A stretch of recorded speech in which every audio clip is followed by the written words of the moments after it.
Hello and welcome. This is another T1 video. I wanted to do one specifically on the randomization feature and primarily about the randomization feature pertaining to making interesting melodic content.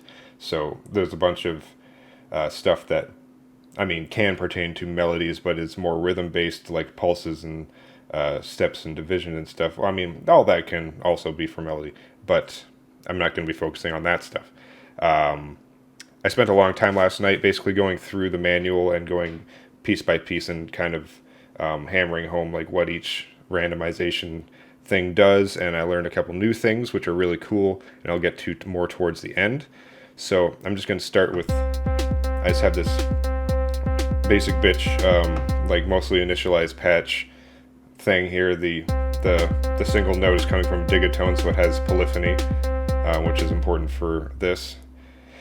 So let's just start with, I'll add a scale, put it in a Watto, and add a couple notes here. Okay, so we just got a basic repeating chord, nothing else happening. Let's add some, I'll lock the random knob here because we're going to be working all with random here. Let's put some random pitch, just a little bit. So with randomization, less is more. You don't always want to like add like the coarse amounts down here. Like, actually that sounds alright, but there can be huge jumps and it can sound pretty terrible. So if you're just trying to settle thing, it's better to just do smaller movements. Let's also add some random sustain. Well, first let's change the sustain, the bass sustain, to a low amount, because whenever you randomize sustain, it adds to it. So you want to put the sustain to the lowest amount that you want, and then randomize sustain,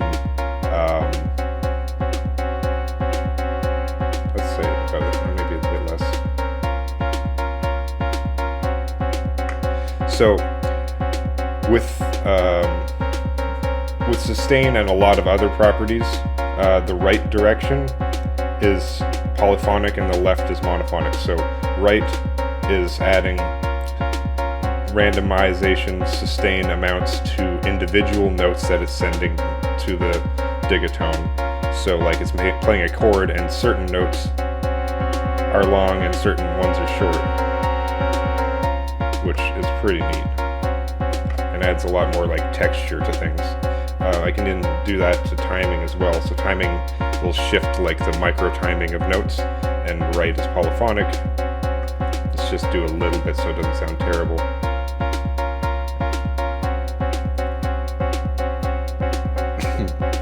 See, if you do a lot, you can hear it's all happening like off each other. But let's just do maybe a little bit just to make it sound a little more humanized. Let's see, and then what else? Let's add some randomized range. Let's say just, and then what phrase do we want here? Have it set to that.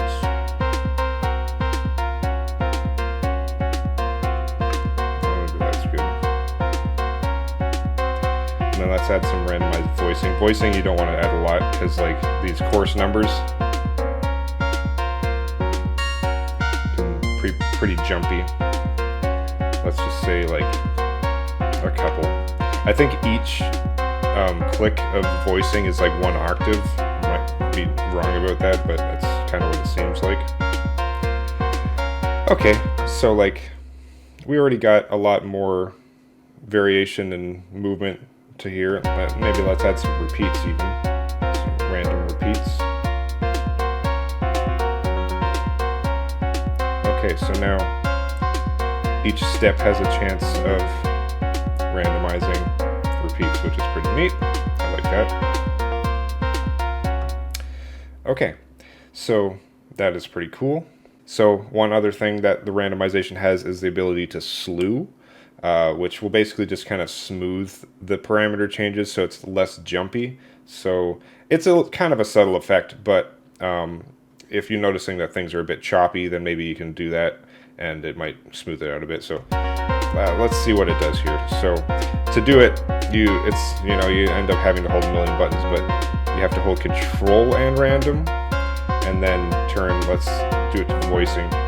So now that you can see this is blinking, that means that it's on. If I turn it left again, then it stops. And the amount that you turn it, it'll flash more or less or whatever. And then anyways, that's adding slew to it. This already has the slew turned on. Let's do it to everything.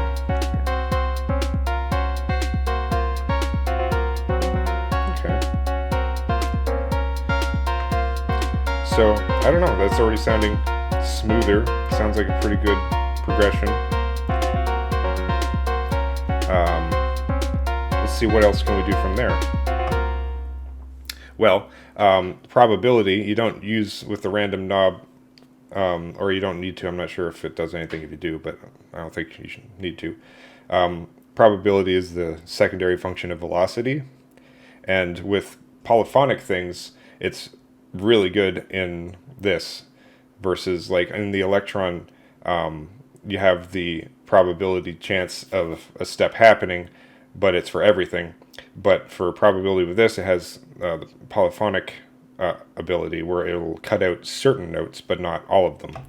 So hear what that sounds like.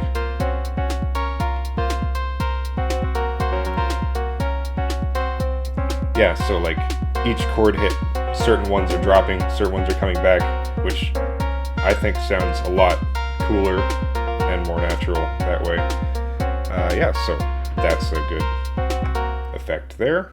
One side note is the randomization pattern, which, randomization makes a pattern which will stay the same as long as you don't change it away from 0. Like as soon as you add some randomization, it will start giving a chance to change the pattern each time. But if you have it locked to 0, the pattern will stay the same, and it'll stay the same each cycle. So when it goes back, like number 2 will sound the same with the same randomization, number 3, exact, etc., etc. But if you extend the cycles, even without changing any of them, it will also extend the pattern. So the randomization basically does go across all of this, and it's just how much of it you hear based on how many cycles you have. Because you go back to 1, and that will start... I keep pressing the wrong button. And that will go back to the first cycle. Anyways, it's just a little side note to know that the if you extend your cycles, the randomization pattern will still stay consistent, and it'll only reset once it gets back to the first cycle. So the main thing that I learned last night is about the gray text under random, which I basically never pay attention to for some reason. It says rate, and that's basically a division selector for the randomization pattern, and everything that is affected by random will basically it'll speed up or slow down the changes. So it adds a layer of rhythm to your pattern without actually changing the note rhythm of anything. So let's just control random. Let's just... So now it's on 32 notes.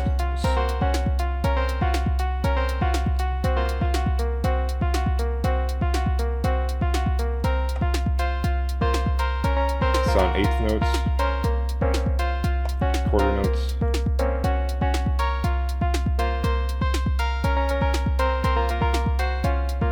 So if you want it to happen less often, and it makes everything also just sound more, makes everything more like tight together. Like if it happens less often, you more notice all the changes that are happening all at once. It sounds more kind of cohesive. It's just half notes, and then you can have it happen like basically once a bar.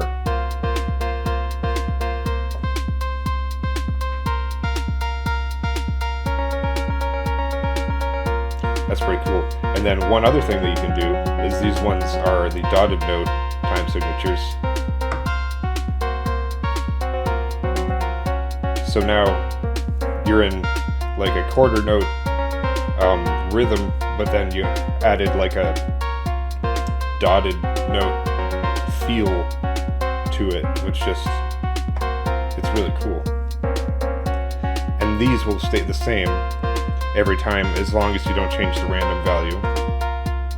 So like I can change to this and it'll sound the same as it did last time when I was on that selection.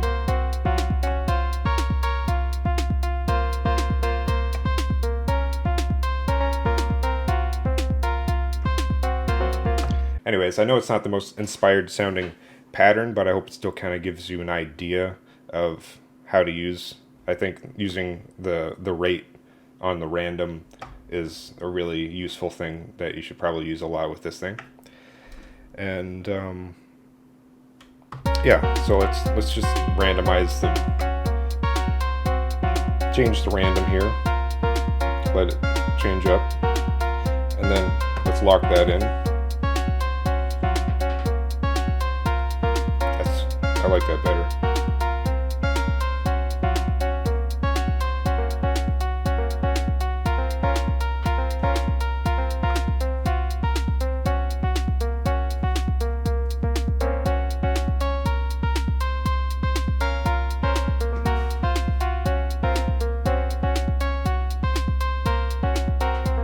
I really like when it adds the repeats on the dotted notes.